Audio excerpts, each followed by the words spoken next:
Hello everyone, welcome back. तो आज इस क्लास में हम सभी journal entries of important business transactions को आगे पढ़ने वाले हैं। जितना भी हमने पढ़ लिया है उसके आगे वाले को आज हम समझेंगे, ठीक है।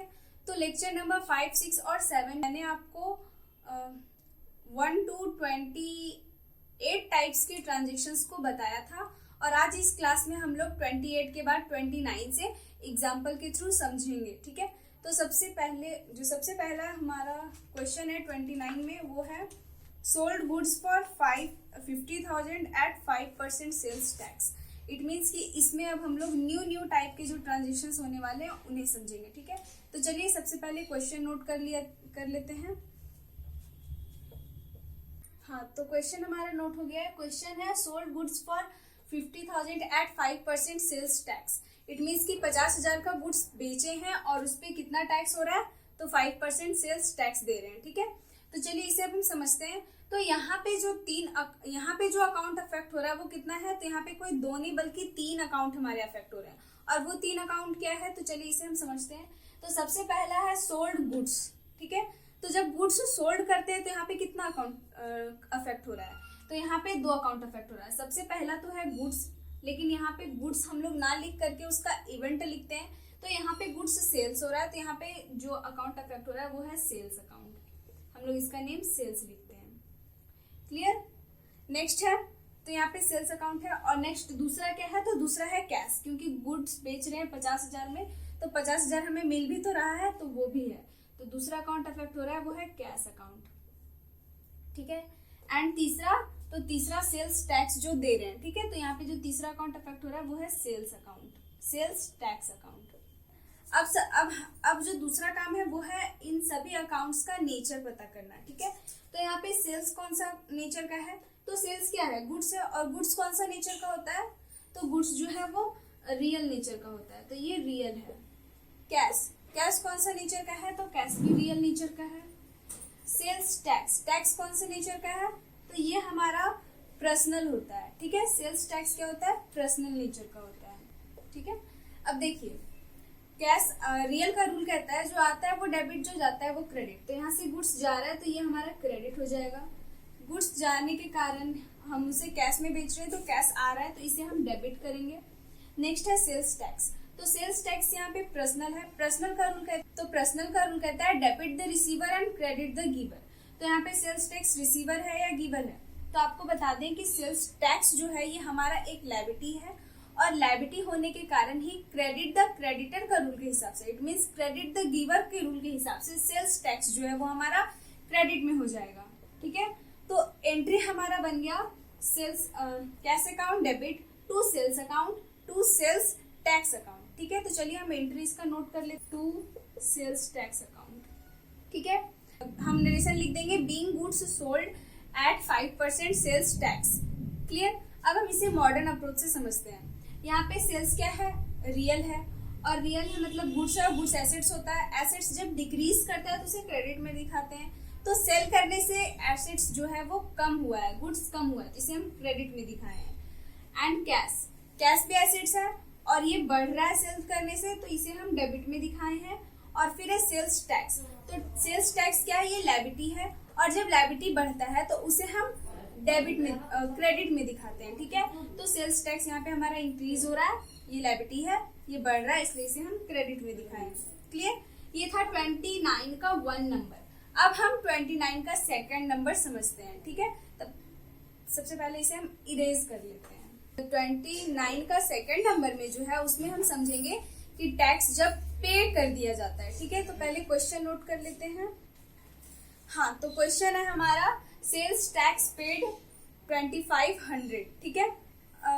यहाँ पे एक मिस्टेक हो गया है कि क्वेश्चन नंबर 1 में मैंने आपको अमाउंट नहीं बताया, तो एक बार हम क्वेश्चन नंबर 1 में अमाउंट कैसे लिखते हैं वो समझ लेते हैं, ठीक है।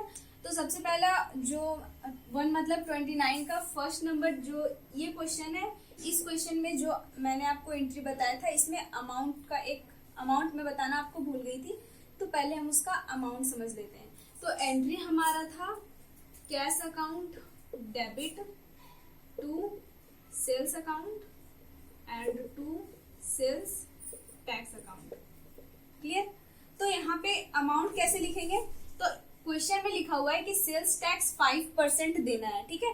तो सेल्स कितना का हुआ, सेल्स हुआ है 50,000 का, तो यहाँ पे हम यहाँ लिख देंगे 50,000 सेल्स के सामने, ठीक है, क्योंकि सेल्स 50,000 हुआ है, ठीक। अब सेल्स टैक्स किस पे देंगे, तो सेल्स अमाउंट का 5%, ठीक है। तो यहाँ पे ये सेल्स टैक्स के सामने लिख देंगे 50,000 का 5%, ठीक है। तो 5% निकाल लेंगे, आएगा हमारा 2500।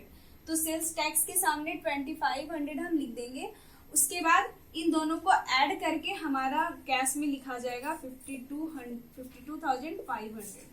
क्लियर। तो ये हमारा अमाउंट था, अमाउंट में उसमें आपको बताना भूल गई थी, इसलिए मैंने यहाँ पे आपको बता दिया, ठीक है। तो देखिए क्वेश्चन नंबर 2 क्या कह रहा है कि सेल्स टैक्स जो है वो 2500 पे करने हैं। क्वेश्चन नंबर 1 में पे किया नहीं गया था, बस सेल्स टैक्स जो है वो रिकॉर्ड किया गया था कि पे करना है 2500। एंड 2 नंबर में देख रहे हैं हम कि कर दिया गया है पे। तो पे कर दिया जब जाता है तो उसका एंट्री कैसे करते हैं, इसे अब हम समझते हैं, ठीक है। तो मैं इसे अभी फिलहाल के लिए इसे इरेज कर देती हूँ। तो देखिए यहाँ पे जो 2 अकाउंट अफेक्ट हो रहा है वो कौन कौन सा है। तो सबसे पहला तो सेल्स टैक्स है, ठीक है।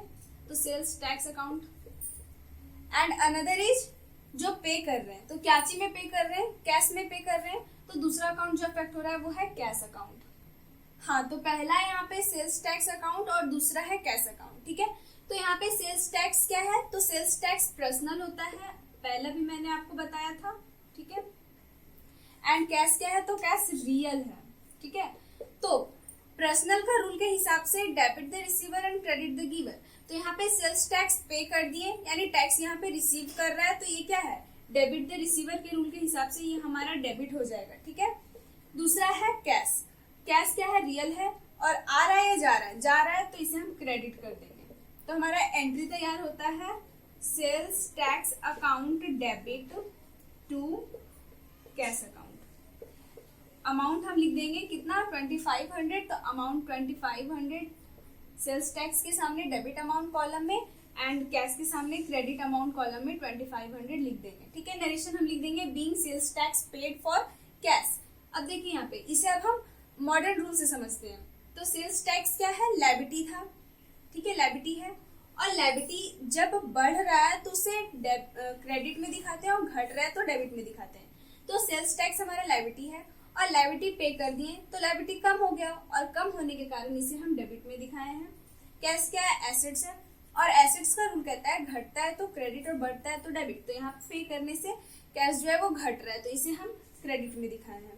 क्लियर। तो ये हमारा 29 नंबर था। अब हम 30 नंबर को समझते हैं, ठीक है। हाँ, तो 30 नंबर में जो हमारा क्वेश्चन दिया हुआ है वो है goods taken away by the proprietor for personal use 40,000, ठीक है। यानी कि जब बिजनेस का ऑनर ही बिजनेस से कुछ गुड्स को अपना पर्सनल यूज करने के लिए निकाल लेता है तो उसका अकाउंटिंग कैसे करते हैं इसे अब हम समझेंगे, ठीक है। तो पहले क्वेश्चन नोट कर लेते हैं। क्वेश्चन है 30 नंबर गुड्स।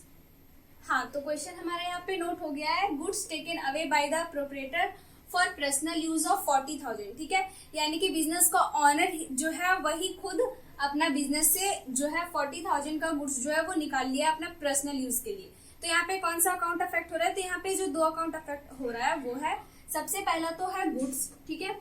लेकिन गुड्स के लिए हम गुड्स नहीं लिखते हैं, वो परचेस किया हुआ गुड्स जो उसका था वही वो ले गया, तो ये हमारा परचेस है, ठीक है। परचेस अकाउंट हम यहाँ पे लिखेंगे। And another is honours account, ठीक है। तो सबसे पहला लेक्चर में मैंने आपको बताया था कि जब ऑनर कोई चीज लेके आता है बिजनेस में तो उसे कैपिटल बोलते हैं और जब लेके जाता है पर्सनल यूज के लिए तो उसे ड्रॉइंग्स बोलते हैं, ठीक है। तो यहाँ पे ऑनर्स अकाउंट हम ना लिख करके ड्रॉइंग्स अकाउंट लिखेंगे। क्लियर। अब यहाँ पे ध्यान देना है कि purchase account and drawing account. Purchase क्या है, तो गुड्स है, तो ये तो रियल है, ठीक है, तो ये रियल नेचर का है। दूसरा है ऑनर्स, तो ऑनर क्या है, पर्सनल है, तो ड्रॉइंग्स भी यहाँ पे पर्सनल ही होगा, ठीक है, पर्सनल अकाउंट, ठीक। अब देखिए यहाँ पे रियल का रूल कहता है जो आ रहा है उसे डेबिट, जो जा रहा है उसे क्रेडिट। तो यहाँ पे गुड्स जो है वो ऑनर जो है वो लेके जा रहा है तो ये हमारा क्रेडिट में होगा, तो इसे हम क्रेडिट कहेंगे।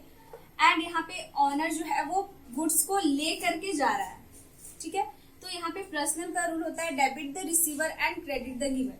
तो यहाँ पे रूल जो है वो गुड्स जो है वो ऑनर रिसीव कर रहा है तो ये हमारा डेबिट हो जाएगा।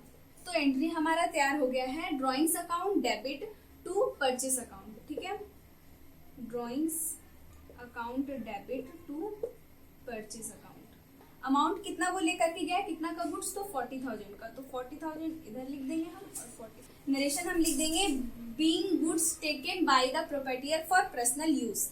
क्लियर? तो ये हमारा 30 नंबर था। अब हम 31 नंबर में क्या है इसे समझते हैं, ठीक है।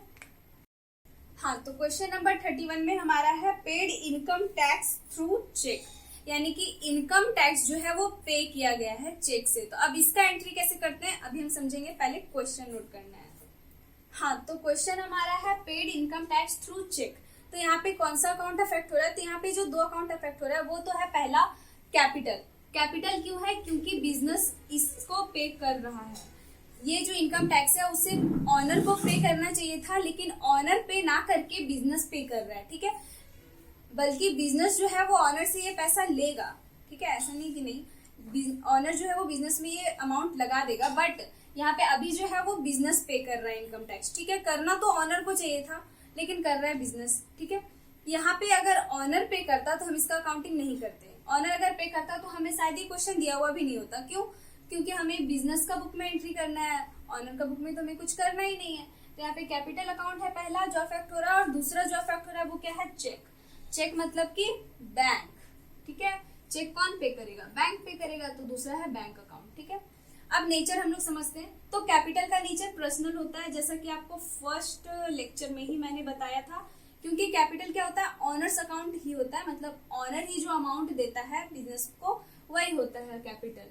तो ये पर्सनल होता है। बैंक क्या है, तो ये भी पर्सनल है, क्योंकि ये बिजनेस है, बिजनेस अकाउंट्स के लैंग्वेज में एक अलग पर्सन होता है, ठीक है। तो देखिए यहाँ पे बैंक पर्सनल है, और पर्सनल का रूल कहता है debit the receiver and credit the giver. तो यहाँ पे बैंक रिसीवर है या गिवर है, तो बैंक पे कर रहा है, तो बैंक यहाँ पे क्या है, गिवर है, तो ये हमारा क्रेडिट में हो जाएगा, ठीक है, क्योंकि ये गिवर है। और कैपिटल हमारा लायबिलिटी है, ठीक है, और इनकम टैक्स पे कर रहे हैं, तो ये इनकम टैक्स जो हम पे कर रहे हैं वो क्या है, तो यहाँ पे ये रिसीवर है, ठीक है। पर्सनल के रूल के हिसाब से इनकम टैक्स जो है वो रिसीवर है, बल्कि उसे हम कैपिटल से पे कर रहे हैं। कैपिटल जो है मतलब बिजनेस जो है वो एक दिन वो अमाउंट जो ये पे कर रहा है 50,000 वो प्रोप्राइटर से लेने वाला है, ठीक है। तो यहाँ पे ये रिसीवर है, इसलिए ये डेबिट हो जाएगा, ठीक। ये क्या है, रिसीवर, ये अमाउंट जो है वो लेने वाला है बिजनेस। तो यहाँ पे एंट्री हमारा बनता है capital account debit to bank account, to bank account.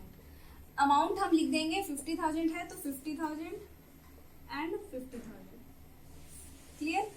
Narration हम लिख देंगे being income tax paid through cheque, ठीक है। तो ये 31 नंबर भी हमारा हो गया। अब हम 32 नंबर में क्या है इसे समझते हैं, ठीक है। हाँ, तो 32 नंबर में है वेजेस पेबल टू वर्कमैन। अगर आपको याद होगा तो पिछले के कुछ लेक्चर्स में मैंने आपको बताया था कि वेजेस पेड, तो मैंने वहां पे बताया था कि वेजेस जब पेड हो गया और जब आपको वेजेस पे करने हैं और आपने पे नहीं किया है तो उसका एंट्री कैसे करते हैं, ठीक है। तो पहले हम इसका क्वेश्चन नोट कर लेते हैं। हाँ, तो क्वेश्चन हमारा नोट हो गया है वेजेस पेबल टू वर्कमैन 2000, ठीक है। पेबल का मतलब क्या होता है, तो पेबल का मतलब होता है कि पे करने हैं, अभी पे हुआ नहीं है, ठीक है। तो जब कभी भी कोई एक्सपेंस या कोई एक्सपेंस, ठीक है, या इनकम पे करने होते हैं, पेबल होते हैं या रिसीवेबल होते हैं, तो उसे हम आउटस्टैंडिंग बोलते हैं। क्या बोलते हैं, आउटस्टैंडिंग, मतलब अदत, यानी अभी उसे पे करना है, अभी किए नहीं है, ठीक है। तो यहाँ पे वेजेस पेबल टू वर्कमैन 2000 है, तो यहाँ पे कौन सा दो अकाउंट अफेक्ट हो रहा है, तो जो दो अकाउंट यहाँ पे अफेक्ट हो रहा है वो है पहला आपका वेजेस, ठीक है। वेजेस मतलब मजदूरी, जितने भी मजदूर काम करते हैं उन्हें जो हम पैसा देते हैं उसे वेजेस कहा जाता है। तो पहला वेजेस है, और दूसरा क्या है, आउटस्टैंडिंग वेजेस, यानी जो वेजेस जो है हमें पे करने हैं वो वेजेस, ठीक है, आउटस्टैंडिंग वेजेस। वेजेस यहाँ पे क्या है, तो ये नॉमिनल है। आउटस्टैंडिंग वेजेस क्या है, तो ये पर्सनल होता है। क्लियर? ऐसे ये लायबिलिटी है, ठीक है। अब देखिए यहाँ पे वेजेस नॉमिनल है, और ये जब पे करना है इसका मतलब कि ये एक्सपेंस है, और नॉमिनल का रूल के हिसाब से एक्सपेंस जो है वो डेबिट होता है, तो इसे हम डेबिट में दिखा देंगे। और यहाँ पे आउटस्टैंडिंग वेजेस जो है वो पर्सनल है, और debit the receiver and credit the giver, rule है यहाँ पे। तो आउटस्टैंडिंग वेजेस जो है वो हमें पे करने हैं, ठीक है, वो हमें पे करने हैं। तो बिजनेस इसे दे रहा है, गिव कर रहा है, तो ये हमारा क्रेडिटर है, सॉरी ये हमारा क्रेडिट में होगा, क्रेडिट द क्रेडिटर के रूल के हिसाब से, क्योंकि ये लायबिलिटी है। फिर से समझिए, आउटस्टैंडिंग वेजेस जो है वो लायबिलिटी है, ठीक है, और क्रेडिट द क्रेडिटर का रूल के हिसाब से ये हमारा क्रेडिट होने वाला है, ठीक। क्रेडिटर कौन होता है? तो क्रेडिटर जिसे बिजनेस को पे करना होगा, जिसे हम पे करेंगे वो हमारा क्रेडिटर है। तो आउटस्टैंडिंग वेजेस पे करने हैं तो ये क्रेडिटर हो गया, ठीक है, और क्रेडिटर को क्रेडिट में दिखाएंगे क्योंकि ये लायबिलिटी है, क्रेडिटर को क्रेडिट में दिखाएंगे। इसे हम क्रेडिट द क्रेडिटर या क्रेडिट द गिवर के रूल से भी समझ सकते हैं, ठीक है। तो ये हमारा ट्रेडिशनल रूल से था। अब मॉडर्न रूल से अगर समझे तो ये एक्सपेंस है, और एक्सपेंस जब बढ़ता है तो डेबिट, तो एक्सपेंस बढ़ा है तो डेबिट। ये लायबिलिटी है, ठीक है, और यहाँ पे लायबिलिटी भी बढ़ा है, आउटस्टैंडिंग वेजेस हमारे ऊपर मतलब एक जिम्मेदारी आया है कि वेजेस को पे करना है, तो ये हमारा लायबिलिटी है, ठीक है, और लायबिलिटी भी बढ़ा है, और जब लायबिलिटी बढ़ता है तो क्रेडिट करते हैं, ठीक है। तो यहाँ पे एंट्री हमारा तैयार हो गया है, wages account debit to outstanding wages account. Amount लिख देंगे 2000 एंड 2000। हाँ, तो ये हमारा हो गया एंट्री तैयार, और इसका नरेशन हम लिख देंगे बीइंग वेजेस पेबल, यानी वेजेस को पे करना है, ठीक है। तो ये हमारा 32 नंबर था। अब हम 33 नंबर के ट्रांजेक्शन को समझते हैं। हाँ, तो 33 नंबर का हमारा क्वेश्चन है interest earn but not received 500, ठीक है। इससे पहले वाले एग्जांपल में हमने जाना था कि हमें पे करना था बट पे नहीं किए थे, यहाँ पे रिसीव करना था बट अभी तक रिसीव नहीं किए, उसका समझेंगे, ठीक है। तो यहाँ पे कौन सा दो अकाउंट अफेक्ट हो रहा है? तो यहाँ पे जो दो अकाउंट अफेक्ट हो रहा है वो तो है सबसे पहला इंटरेस्ट आपका, तो यहाँ पे इंटरेस्ट अकाउंट लिख देंगे। एंड दूसरा क्या है? तो इंटरेस्ट जो रिसीव करना था अभी तक किए नहीं है, तो उसे हम क्या बोलेंगे? आउटस्टैंडिंग इंटरेस्ट, ठीक है। तो इंटरेस्ट क्या है? तो इंटरेस्ट हमारा नॉमिनल है। आउटस्टैंडिंग इंटरेस्ट क्या है? तो ये पर्सनल है, ठीक है, पर्सनल। हाँ, तो यहाँ पे नॉमिनल है और इंटरेस्ट यहाँ पे रिसीव करने हैं, तो ये क्या है? हमारा इनकम है। और इनकम नॉमिनल का रूल के हिसाब से इनकम कहाँ दिखाते हैं? तो क्रेडिट में दिखाते हैं, तो ये हमारा क्रेडिट हो जाएगा इंटरेस्ट, ठीक है। अब आउटस्टैंडिंग इंटरेस्ट ये पर्सनल कैसे है? तो देखिए, इंटरेस्ट जिससे हमें लेना है वो क्या है? डेटर है हमारा, और डेटर का रूल मतलब डेटर है हमारा, और डेटर को हमेशा डेबिट में दिखाते हैं, इसलिए डेबिट द डेटर या डेबिट द रिसीवर के रूल के हिसाब से इसे हम डेबिट में दिखा देंगे, ठीक है, क्योंकि जिसे हमें लेना है वो डेटर है। डेटर मतलब देनदार, जो हमें देगा, ठीक है। तो ये हमारा डेबिट द डेटर के रूल के हिसाब से डेबिट में हो जाएगा, ठीक है। तो इसका एंट्री हमारा तैयार होता है outstanding interest account debit to interest, ठीक है। नरेशन हम लिख देंगे being interest earn but not receive. Amount है 500, तो 500 हम डेबिट के सामने डेबिट अमाउंट कॉलम में एंड क्रेडिट के सामने क्रेडिट अमाउंट कॉलम में 500 लिख देंगे, ठीक है। तो ये हमारा 33 नंबर था। अब हम 34 नंबर को समझते हैं। हाँ, तो क्वेश्चन नंबर 34 मैंने नोट कर लिया है, वो है रेंट रिसीव्ड इन एडवांस 1500, ठीक है, यानी कि रेंट जो है वो एडवांस में बिजनेस पे रिसीव कर लिया है। तो अब इसका एंट्री कैसे करते हैं इसे हम समझते हैं। तो यहाँ पे जो दो अकाउंट अफेक्ट हो रहा है वो कौन है? तो यहाँ पे जो दो अकाउंट अफेक्ट हो रहा है वो है सबसे पहला आपका जो आप रिसीव किए हैं, तो किस चीज में रिसीव किए हैं? कैश में रिसीव किए हैं, तो पहला अकाउंट जो अफेक्ट हो रहा है वो है कैश अकाउंट, ठीक है। और दूसरा क्या है? तो एडवांस रिसीव किए हैं, तो दूसरा है एडवांस रेंट अकाउंट, ठीक है। कैश क्या है? तो कैश का नेचर है रियल, तो ये रियल है। क्या है? तो एडवांस का नेचर है पर्सनल, ठीक है, ये पर्सनल नेचर का होता है, क्लियर। तो कैश रियल है, और रियल का रूल कहता है debit what comes in and credit what goes out, ठीक है। तो ये हमारा आ रहा है, तो इसे हम डेबिट में दिखाएंगे, ठीक है। और कैश एडवांस है, और एडवांस क्या है? पर्सनल है, और पर्सनल का रूल के हिसाब से debit the receiver and credit the giver, ठीक है। तो यहाँ पे जो है वो एडवांस हम रिसीव कर रहे हैं, तो एडवांस रेंट जो है यहाँ पे हमारा रिसीवर है, तो इसे हम क्रेडिट में दिखा देंगे। एक चीज और, ये हमारा लायबिलिटी है, एडवांस जो है वो लायबिलिटी होता है, ठीक है। तो मॉडर्न रूल से अब हम इसे थोड़ा समझते हैं। तो कैश क्या है? रियल है, रियल मतलब एसेट्स है, और एसेट्स जब बढ़ता है तो उसे हम डेबिट में दिखाते हैं, घटता है तो क्रेडिट में। तो यहाँ पे कैश प्राप्त करने से ये बढ़ रहा है, तो इसे हम डेबिट में दिखाएंगे। एंड एडवांस क्या है? ये हमारा लायबिलिटी है, एंड लायबिलिटी का रूल कहता है जब बढ़ता है तो डेबिट और घटता है तो क्रेडिट। तो यहाँ पे एडवांस मिलने से हमारा लायबिलिटी जो है वो बढ़ गया है, ठीक है, और लायबिलिटी बढ़ने के कारण ही इसे हम क्रेडिट में दिखाएंगे, ठीक है। तो ये हमारा एंट्री तैयार होता है, cash account debit to advance rent account. Amount है 1500, तो 1500 लिख देंगे एंड नरेशन हम लिख देंगे being rent received in advance. तो ये हमारा 34 नंबर था। अब हम 35 नंबर को समझते हैं, ठीक है। हाँ, तो अभी जो क्वेश्चन था उसमें हमने जाना कि जब हम एडवांस प्राप्त करते हैं और जब हम एडवांस में किसी को पे कर देते हैं तो हाँ, 35 नंबर में हम यही समझने वाले हैं, जब एडवांस में पे कर देते हैं तो उसका अकाउंटिंग कैसे करते हैं, ठीक है। तो सबसे पहले हम क्वेश्चन को नोट करते हैं। तो यहाँ पे हमारा क्वेश्चन नोट हो गया है, इंश्योरेंस पेड इन एडवांस 2000, ठीक है। तो यहाँ पे देखिए, जब एडवांस में हमें मिलता है तो उसे एडवांस बोलते हैं, बट जब एडवांस में पे कर देते हैं कोई चीज को तो उसे हम प्रीपेड बोलते हैं, ठीक है। जब एडवांस पे कर देते हैं तो उसे क्या बोलते हैं, प्रीपेड। तो यहाँ पे जो दो अकाउंट अफेक्ट हो रहा है वो क्या है, तो सबसे पहले जब आप पे किए एडवांस में तो क्या पे किए, कैसे, कैश में या चेक में। तो यहाँ पे कुछ नहीं लिखा है चेक, इसका मतलब कि कैश में पे किए। तो पहला जो अकाउंट अफेक्ट हो रहा है वो है कैश अकाउंट, ठीक है। और दूसरा क्या है, तो एडवांस में पे किए तो advance insurance account, but advance insurance तो लिखेंगे नहीं, इसे हम प्रीपेड लिखेंगे। तो दूसरा है प्रीपेड इंश्योरेंस। तो देखिए, कैश का नेचर क्या है, तो ये रियल नेचर का है, एंड प्रीपेड का नेचर क्या है, ये प्रीपेड का नेचर है, ये पर्सनल है, ठीक है, ये पर्सनल नेचर। क्लियर। तो देखिए यहाँ पे कैश जो है वो आ रहा है, जा रहा है, जा रहा है, तो जा रहा है इसलिए ये क्रेडिट होगा, और ये पर्सनल, ये डेबिट होगा। डेबिट क्यों होगा, क्योंकि देखिए प्रीपेड इंश्योरेंस, तो इंश्योरेंस जो है वो हमें एक दिन प्राप्त करने हैं, तो इंश्योरेंस हमारा डेटर है और डेटर को डेबिट में दिखाते हैं, डेबिट द डेटर या डेबिट द रिसीवर भी बोल सकते हैं हम। तो उसके रूल के हिसाब से ये हमारा डेबिट हो जाएगा, ठीक है। इसे मॉडर्न रूल से समझते हैं। ये कैश है, ये एसेट्स है, ठीक है। और एसेट्स जब बढ़ता है तो उसे डेबिट करते हैं, जब एसेट्स घटता है तो उसे क्रेडिट करते हैं। तो कैश पे करने से एसेट्स कम हो रहा है तो ये हमारा क्रेडिट हो जाएगा। एंड प्रीपेड इंश्योरेंस, हाँ, तो जब प्रीपेड इंश्योरेंस यहाँ पे जो है वो एसेट्स है और एसेट्स बढ़ने से वो डेबिट होता है। तो यहाँ से जब हम एडवांस में पे कर दिए तो प्रीपेड इंश्योरेंस जो है वो हमारा बढ़ गया, तो यह हमारा डेबिट में हो गया। क्लियर। तो अब इसका एंट्री हमारा हो गया prepaid insurance account debit to cash account. Amount हम लिख देंगे 2000, यहाँ लिखा है तो 2000 इधर भी लिख देंगे एंड 2000 क्रेडिट में, ठीक है।